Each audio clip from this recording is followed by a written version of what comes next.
Dari hasil survei tersebut menunjukkan Dahlan Iskan sebagai bakal calon presiden Partai Demokrat yang paling layak dibanding peserta lain. Dahlan memperoleh nilai 31,6%. Dahlan juga menjadi peserta konvensi paling populer dengan nilai 15,1%. Mantan Dirut PLN ini mengalahkan jauh peserta konvensi lain seperti Anies Baswedan yang hanya 5,6% dan Pramono Edi Wibowo yang memperoleh 2,6%.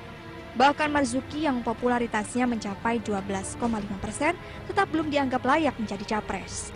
Meskipun begitu, Dahlan Iskan harus tetap membuktikan di survei-survei selanjutnya yang dilakukan oleh Demokrat.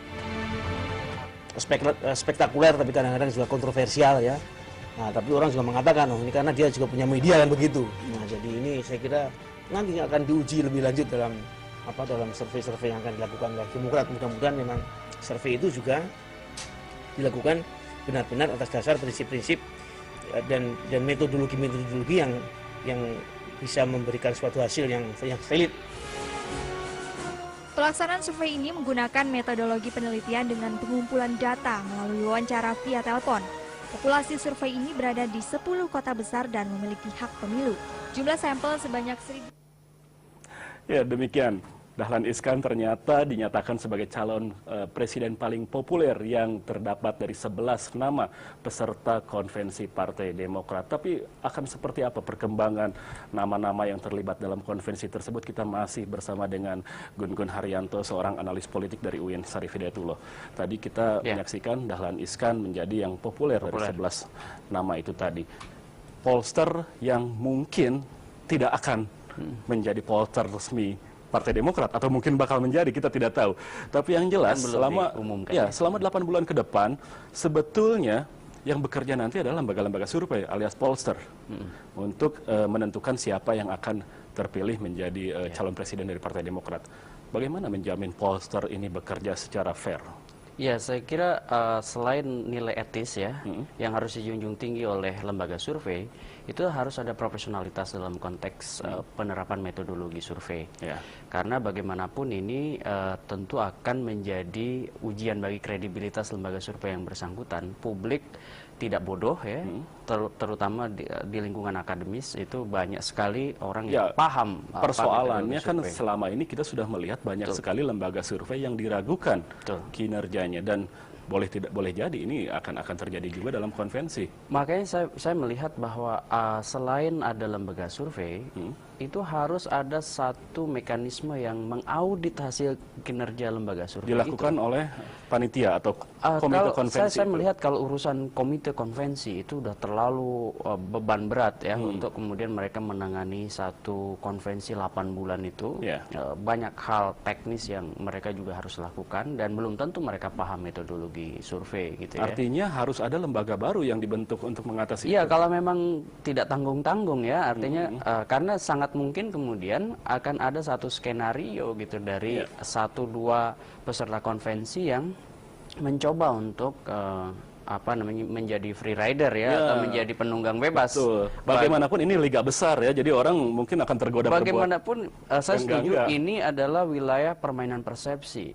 Dan kadang-kadang misalnya secara metodologi itu juga banyak sekali praktik manipulasi data yang sifatnya sebetulnya seolah-olah scientific gitu. Dan padahal akal-akalan. Kemudian itu menjadi political game sebetulnya, misalnya dari bukan hanya sosok tokoh yang punya kepentingan terhadap output hasil survei. Jangan sampai konvensi ini yang tadinya mau berbasiskan ilmiah, data dengan survei, akhirnya menjadi political game atau bahkan jadi politicking belaka. Iya, saya setuju bahwa ini yang harusnya kalau mau memang berbasis data hasil survei dan itu kan tidak tanggung-tanggung 3 lembaga survei gitu ya. Masing-masing 2 kali. Tetapi misalnya siapa yang kemudian bisa meyakini misalnya bahwa apa yang kemudian menjadi output dari hasil kerja metodologis itu kemudian bisa betul-betul imparsial gitu. Dan imparsialitas itu kemudian tidak bisa kita hanya wacana. Imparsialitas itu harus dibuktikan dengan satu audit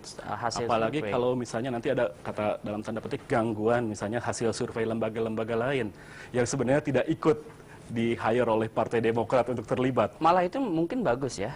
untuk penyeimbang justru data. kalau saya tidak melihat itu sebagai gangguan, justru itu mungkin bisa menjadi data imparsial yang kemudian bisa disodorkan ke publik. Nanti bingung dong kalau beda antara yang resmi dengan tidak resmi. Itu kan bisa menjadi aneh kan, karena opini publik itu sekali lagi rumusannya meskipun dia berserakan, tetapi sebetulnya trennya bisa diukur secara ilmiah.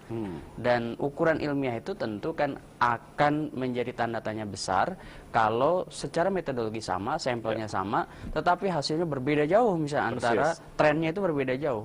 Nah, ini kemudian bisa meragukan bagi pihak-pihak yang mengerti. Dan kalaupun ternyata nanti beda-beda tipis, kan mungkin saja. Mungkin. Lalu kemudian Partai Demokrat menyiapkan antisipasi dengan memilih atau menyerahkan kepada Majelis Tinggi untuk menentukan siapa yang menjadi capres ketika hasil dari lembaga survei dianggap membingungkan atau katakanlah cuma berbeda tipis. Penentuan oleh Majelis Tinggi ini apakah tidak akan mengundang persoalan yang lain? Kalau keputusan akhir ada di Majelis Tinggi, maka ini akan menjadi paradoks. Di mana letak paradoksnya? Paradoksnya kan inginnya kan konvensi ini justru menjadi satu mekanisme yang lebih terinstitusionalisasikan di tubuh Partai Demokrat, bukan tersentralisasi di sosok SBY. Di sosok Majelis Tinggi kalau atau dalam hal ini SBY. Misalnya taruhlah misalnya hasil survei menunjukkan Dahlan Iskan tuh tertinggi misalnya. Kita kan ini simulasi ya. Kalau misalnya tertinggi di hasil-hasil survei, tapi sampai akhir tipis. Misalnya, meskipun beda tipis kan dia tetap unggul misalnya, atau sosok X atau sosok Y misalnya ya. Taruhlah siapa, kita nggak tahu. Besok kan disurvei beberapa kali. Hasil orang yang kemudian peringkatnya tertinggi misalnya di hasil survei ternyata itu tidak bisa diakomodir oleh ketua Majelis Tinggi misalnya, itu kan bukannya paradoks. Jadi ini yang disebut sebagai paradoksnya hasil survei itu dengan keinginan arus utama politik di Partai Demokrat. Dan itu pasti akan mempengaruhi pilihan publik kepada Partai Demokrat di pemilu legislatif. Iya, karena nanti akan semakin menjadi jawaban bahwa penyelenggaraan konvensi ini hanya semata-mata kamuflase. Baik. Gitu. Semakin menarik perbincangan kita, kita masih harus jeda dulu sejenak, dan pemirsa kami akan segera kembali untuk membahas konvensi ala Partai Demokrat setelah jeda.